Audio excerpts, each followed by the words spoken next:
अब वक्त हो गया है मध्य प्रदेश और छत्तीसगढ़ के साथ साथ देश और दुनिया की उन तमाम खबरों का जो आज पूरे दिन सुर्खियों में रही। हम आपको दिखाएंगे वो स्पेशल रिपोर्ट जिसमें होंगी देश और दुनिया की तमाम बड़ी खबरें।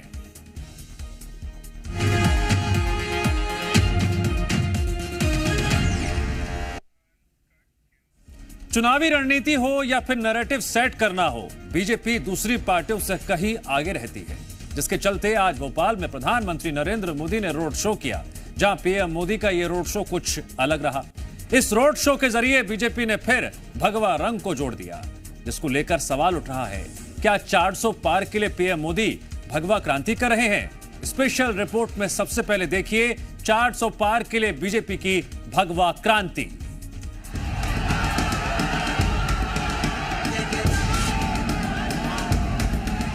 भोपाल की सड़कों पर सब भगवा ही भगवा दिख रहा है। प्रधानमंत्री के काफिले से लेकर सड़कें तक भगवा में हो गई हैं।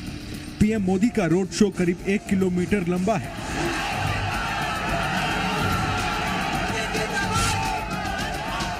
इस रोड शो के जरिए बीजेपी ने एक बार फिर भगवा नैरेटिव सेट करने की कोशिश की है,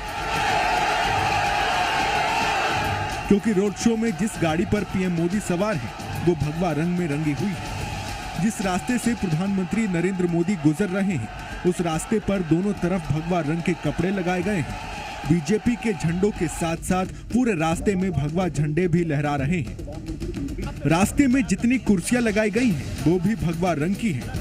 पूरे रास्ते पर जितने तोरण द्वार बनाए गए हैं, वो भी भगवा में हैं। रोड शो को देखने के लिए सैकड़ों साधु संत भी भगवा कपड़े में पहुंचे हैं। सुनिए रोड शो को भगवा में करने पर साधु संतों का क्या कहना है। देखिए, हमारा भारतवर्ष प्रारंभ से ही सनातनी है, इसको ना कोई मिटा पाया ना कोई मिटा पाएगा। भगवा अपने आप में शांति का प्रतीक है और शुरू से ही हमारे साधु संत महात्मा एवं हमारे धर्म पुराणों में सभी में भगवा का उल्लेख हुआ है। भगवा कोई गलत रंग नहीं है, सनातनी है और संत महात्माओं से वो जुड़े हुए हैं, इसलिए सनातन धर्म की पार्टी है। और सनातन धर्म को लेकर अब ये लोग अपवाद उठाएं तो उठाएं, भले ही ममता बनर्जी हो चाहे कोई भी हो, उससे कोई लेना देना नहीं। कुछ लोग राक्षस प्रवृत्ति के भी होते हैं जो उसकी वो करते हैं, निंदा करते हैं। साधु संत कह रहे हैं कि भगवा भारतीय सनातन का रंग है और अगर उसे कोई आगे बढ़ा रहा है तो ये अच्छी बात है, लेकिन इसी भगवा रंग से विपक्षी दलों को चिढ़ है। इनमें सबसे आगे है ममता बनर्जी। देश के राष्ट्रीय चैनल दूरदर्शन का लोगो भगवा हुआ तो उस पर ममता ने आपत्ति जताई। ममता बनर्जी को टीम इंडिया की भगवा प्रैक्टिस जर्सी देखकर भी तकलीफ होती है। दूरदर्शन के भगवा रंग पर कांग्रेस ने भी ऐतराज जताया है। बहस है इस देश में संविधान बचाने। 75 साल के इस अमृत काल में 10 साल बाद जब मोदी जी का शासन हो गया, विकसित भारत की जब बात करते हैं, जब लोकतंत्र बचाने की बहस है। भोपाल में पीएम मोदी के रोड शो के जरिए बीजेपी चुनाव में भगवा लहर का प्रचार कर रही है। मध्य प्रदेश के मुख्यमंत्री मोहन यादव ने बताया कि कैसे पीएम मोदी ने एक शब्द बोले बिना सिर्फ रोड शो के जरिए बीजेपी के पक्ष में माहौल बना दिया। बगैर बोले भी भाजपा का प्रचार कैसे करते हैं, ये रोड शो के माध्यम से उन्होंने करके दिखाया है। मेरे हाथ में भी कमल का फूल दिया, उनने भी कमल के फूल का चिन्ह लिया। जिस तरह से किसी विज्ञापन में प्रोडक्ट के रंग से जुड़ा रंग रखा जाता है, बीजेपी की रणनीति भी ठीक वही है। बीजेपी के झंडे में बड़ा हिस्सा भगवा रंग है, इसीलिए बीजेपी इस रंग को आम जनता से जोड़ना चाहती है। प्रधानमंत्री का रोड शो बीजेपी की भगवा लहर वाली रणनीति का हिस्सा है। भोपाल से प्रमोद शर्मा की रिपोर्ट, जी मीडिया। अब खबर वाराणसी से, जहां पर आज गृह मंत्री अमित शाह प्रधानमंत्री नरेंद्र मोदी के चुनाव कार्यालय का उद्घाटन करने के लिए पहुंचने वाले हैं। इससे पहले यहां पर यूपी बीजेपी के बड़े नेताओं की मौजूदगी दिखाई दी। वाराणसी में अमित शाह कार्यकर्ताओं को चुनावी मंत्र भी देंगे। प्रधानमंत्री नरेंद्र मोदी का संसदीय क्षेत्र होने के साथ साथ वाराणसी में प्रचार अभियान इसलिए भी महत्वपूर्ण है क्योंकि यह लोकसभा क्षेत्र आसपास के 18 लोकसभा क्षेत्रों पर असर डालता है।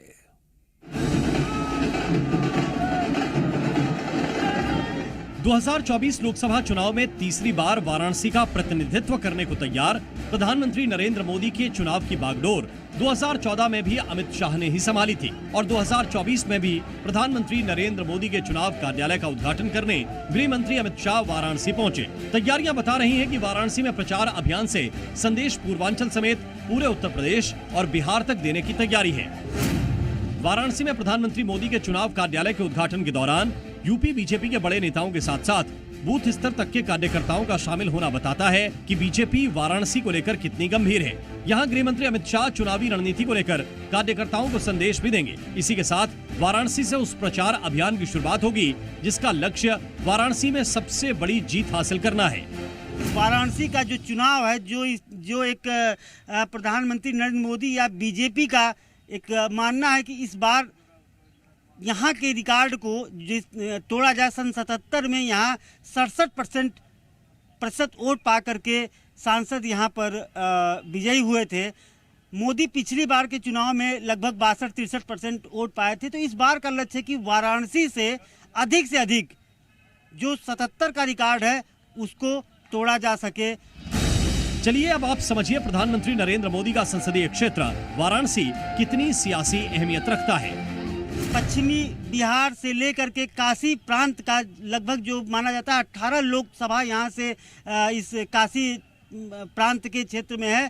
तो बीजेपी का खासकर प्रधानमंत्री नरेंद्र मोदी समेत जो तमाम बड़े नेता इस बीजेपी पार्टी के हैं, उनका यह मानना होता है कि किसी भी तरह वाराणसी में इस तरह का मैसेज पास किया जाए जो कि पूर्वी उत्तर प्रदेश समेत पश्चिमी बिहार को प्रभावित कर सके। प्रधानमंत्री नरेंद्र मोदी के संसदीय क्षेत्र के तौर पर वाराणसी ने एक दशक में बदलाव का बड़ा दौर देखा है। फिलहाल अमित शाह वाराणसी में हैं। प्रधानमंत्री भी आखिरी दौर के मतदान से पहले वाराणसी पहुंचेंगे। उस वक्त का भी काशी को बेसब्री से इंतजार है। दिनेश कुमार मिश्र, जी मीडिया, वाराणसी। कन्नौज से अखिलेश यादव चुनाव लड़ने की तैयारी कर चुके हैं। जल्द ही वो कन्नौज से नामांकन दाखिल करेंगे। आखिर इसके मायने क्या हैं? अखिलेश कन्नौज से क्यों उतरने वाले हैं? अखिलेश यादव, राहुल गांधी, अखिलेश यादव, केजरीवाल। पहले चरण से जो मतदान हुआ है उससे इंडिया गठबंधन का भविष्य दिखाई दे रहा है और भारतीय जनता पार्टी बहुत जल्दी इतिहास बनने जा रही है। अखिलेश यादव जिंदाबाद। हवा किसकी चल रही है ये तो 4 जून को पता लगेगा, लेकिन फिलहाल इतना जरूर पता चल गया है कि कन्नौज से बीजेपी के सुब्रत पाठक को टक्कर देने के लिए अब साइकिल पर सवार होकर अखिलेश यादव खुद मैदान में उतर आए। जानकारी के मुताबिक अखिलेश यादव बाकायदा 25 अप्रैल को नामांकन भी करने वाले हैं। अब अखिलेश के सियासी अखाड़े में ताल ठोकने की खबर आई तो सवाल उठने तो लाजमी थे कि आखिर भैया ऐसा क्या हो गया जो तेज प्रताप यादव को टिकट देने के बाद अब कन्नौज से अखिलेश चुनाव लड़ने को तैयार है। तो इसके पीछे सियासी पंडित बड़ी सियासी गणित बता रहे हैं, जिसके मुताबिक चुनाव मैदान में कार्यकर्ताओं में जोश भरना, कन्नौज के जरिए इटावा, फर्रुखाबाद, एटा, मैनपुरी, फिरोजाबाद, आगरा और बदायूं तक पार्टी को बल मिलेगा। अखिलेश के उतरने से समाजवादी मतदाताओं की संख्या बढ़ेगी। मुलायम को पसंद करने वाले अखिलेश के लिए वोट करेंगे। माना जा रहा है कि कन्नौज से उतरकर अखिलेश मुलायम के सियासी दांव से जीत की जुगत लगाने की तैयारी में। इसमें एमवाई समीकरण के साथ अगड़े वोट भी साधने की कोशिश होगी। कन्नौज हो या फिर पड़ोस की लोकसभा इटावा और फर्रुखाबाद में मुस्लिम यादव के साथ ब्राह्मण जातियों की बहुतायत है और मुलायम सिंह के जमाने से ये जातियां सपा का वोट बैंक रही हैं। अब अखिलेश का मैदान में आना सिर्फ नेतृत्व करने के तौर पर नहीं, बल्कि पीडीए के नारे को जमीन पर उतारने के तौर पर देखा जा रहा है। अखिलेश को उम्मीद है कि कम वोटिंग का मतलब यूपी में बीजेपी की जमीन खिसकती दिख रही है। जवाब में कन्नौज के उम्मीदवार सुब्रत पाठक ने कहा, आए अखिलेश, वो तैयार है। हम तो पहले अखिलेश यादव जी से कहे थे कि आप चुनाव लड़िए, आके आपके अलावा कोई चुनाव लड़ ही नहीं सकता कन्नौज में। और शायद उनको बड़ा घमंड था कि नहीं हम किसी को भेज देंगे, वो लड़ जाएगा, जीत जाएगा। और मुझे अच्छा लग रहा है कि अखिलेश मेरे खिलाफ चुनाव लड़ने आ रहे हैं। पिछली बार 2019 में कन्नौज सीट पर सुब्रत ने अखिलेश की पत्नी डिम्पल यादव को हराया था। हार का अंतर बहुत ज्यादा नहीं था। ऐसे में माना जा रहा है कि मुकाबला दिलचस्प तो जरूर होगा। ब्यूरो रिपोर्ट, जी मीडिया। क्या वोट के लिए भाईजान कुछ भी करेंगे? सत्ता के लिए हैदराबादी भाईजान को चुनाव में शैतान भी दिखने लगा है, लेकिन भाईजान को चुनौती के लिए बीजेपी का जवाब ओवैसी के गढ़ से चुनौती के लिए झंडे गाड़ दिए हैं। कैसे, रिपोर्ट देखिए।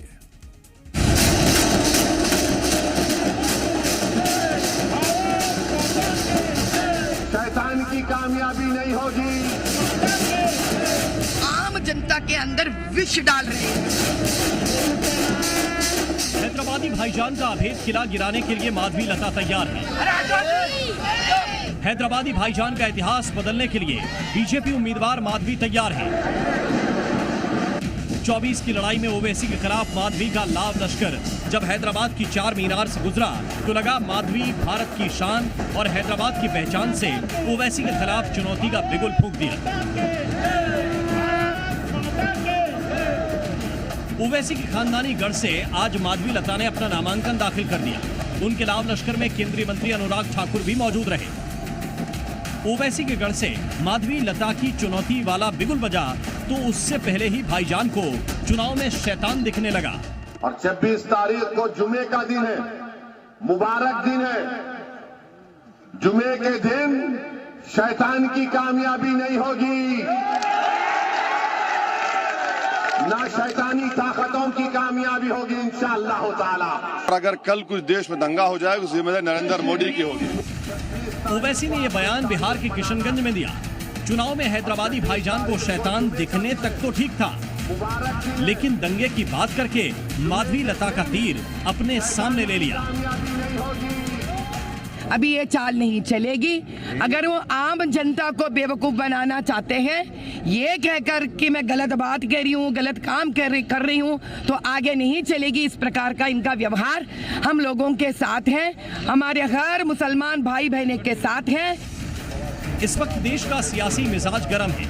लोकसभा चुनाव 2024 में अब कुछ ही दिन बचे हैं और राजनीतिक दल केंद्र की सत्ता पर काबिज होने को बेताब है।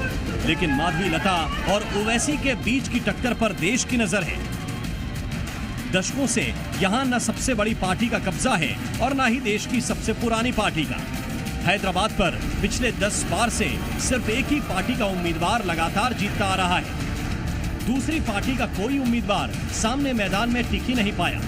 किसी दूसरी पार्टी के उम्मीदवार के लिए इस सीट पर जीतने की कल्पना करना भी मुश्किल है।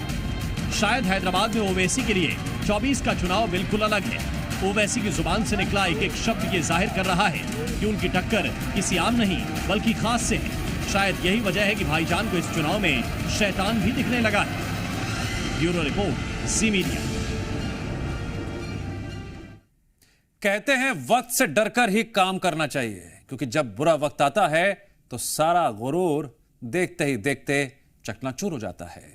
पश्चिम बंगाल के संदेशखाली में महिलाओं के उत्पीड़न के बाद कुख्यात हुए शाहजहां शेख का भी बुरा वक्त शुरू हो चुका है। आज जब वो दिखा, अकड़ गायब थी और उसकी जगह नजर आ रहे थे तो उसके आंसू। गिरफ्तारी के बाद अकड़ दिखाने वाले शाहजहां शेख का रोते हुए वीडियो वायरल हो रहा है।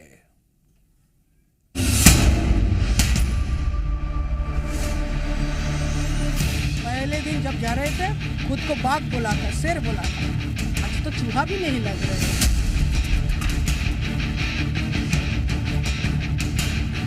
ऊपर वाले की मार दे, तेरे को भी आज रोना पड़ रहा है। जब हाथ में ताकत होती है तो कुछ लोग उस ताकत का गलत इस्तेमाल अपने फायदे के लिए दूसरों को रुलाने में करते हैं, लेकिन जब वक्त बदलता है तो उन आंसुओं की कीमत आंसुओं से ही चुकानी पड़ती है। कुछ महीनों पहले तक संदेशखाली का डॉन कहे जाने वाले शाहजहां शेख के साथ भी आज कुछ ऐसा ही हो रहा है। शाहजहां शेख पुलिस वैन में अपने आंसू पोंछता नजर आया तो संदेशखाली के पीड़ितों को राहत मिली। तेरे को भी आज रोना पड़ रहा है। अपनी आंखों के आंसू पोंछते शाहजहां शेख का ये वीडियो उस वक्त का है जब उसे बशीरहाट कोर्ट से अलीपुर प्रेसिडेंसी जेल लेकर जाया जा रहा था। उस वक्त वहां पर शाहजहां शेख के कुछ समर्थक और परिवार वाले भी मौजूद थे। कभी दूसरों को अपने परिवार से अलग करने वाला शाहजहां शेख अपने परिवार को देखकर रोने लगा। कैमरे में उसके आंसू पोंछने की तस्वीरें भी कैद हुई। खुद रोने के बाद वो अपने परिजनों को चुप रहने का इशारा करते भी दिखाई दिया। इस दौरान एक महिला शाहजहां का गाल छूकर उसे चुप रहने के लिए समझाती दिख रही है। अब बीजेपी नेता कह रहे हैं ईडी की कस्टडी में शाहजहां शेख की पूरी अकड़ निकल गई। संदेश खाली का शेख शाहजहां कभी आपको अपने आप को बाघ समझता था, संदेश खाली का शेर समझता था। आप शेर बिल्ली बन गए हैं। आज संदेश खाली का डॉन रो रहा है, आंसू बहा रहा है, लेकिन ईडी के अधिकारियों पर हमले के बाद गायब हुआ शाहजहां जब 55 दिन बाद पकड़ में आया था तो उसकी अकड़ थोड़ी अलग थी। 29 फरवरी को जब उसे पकड़ा गया तो पुलिस कस्टडी में भी शाहजहां शहंशाह की तरह चल रहा था। उसकी अकड़ बता रही थी कि उसे सिस्टम का कोई खास डर नहीं है, लेकिन 2 महीने बीतते बीतते शाहजहां शेख की अकड़ की जगह आंसुओं ने ले ली है। जैसे महिलाओं के साथ आपने किया है, उनका सबका हिसाब आपको चुकाना है। अभी क्या हुआ है? अभी तो शुरू नहीं हुआ है, अभी रोना धोना शुरू हो गया है। कुछ दिन पहले तो शेर था, आज चूहा लग रहा है। इधर संदेश खाली की महिलाओं ने भी शाहजहां शेख को रोते हुए देखकर सुकून की सांस ली।